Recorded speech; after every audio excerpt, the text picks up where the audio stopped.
जब सुने के होई भोजपुरी गाना, बस बजे के चाही गाना।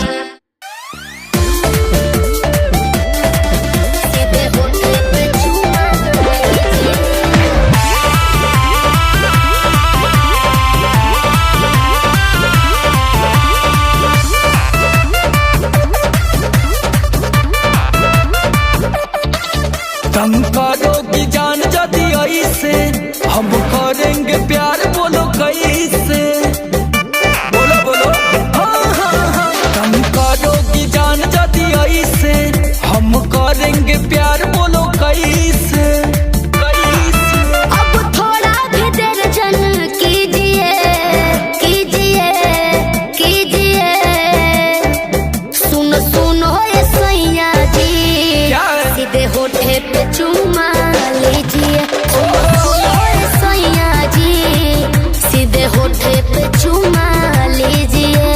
अरे तुम मुड़ा में लागत बाड़ू।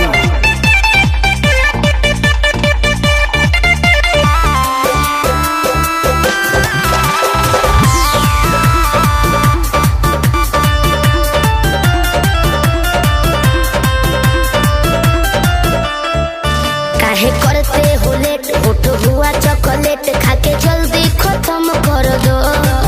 कोई देख लेगा जान, जरा रखो ध्यान, इके बारी तो बंद कर दो। हाँ, काहे करते हो लेट, होठ हुआ चॉकलेट, खाके जल्दी खत्म कर दो। कोई देख लेगा जान, जरा रखो ध्यान, इके बारी तो बंद कर दो। प्यार करने में भाषण ना दीजिए दीजिए। अरे देखो। सुनो सुनो ये सैया जी, हाँ। सीधे होठे पे चुमा लीजिए।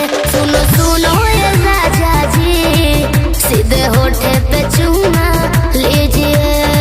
मान जाओ बाबू, अभी टाइम नहीं हुआ है।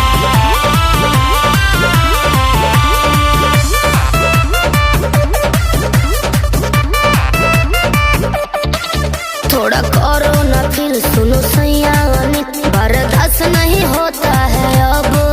जग जाएगा जोश, तिवारी आशुतोष कर देंगे समर गजब। थोड़ा करो ना फील, सुनो सैया बर्दाश्त नहीं होता है अब।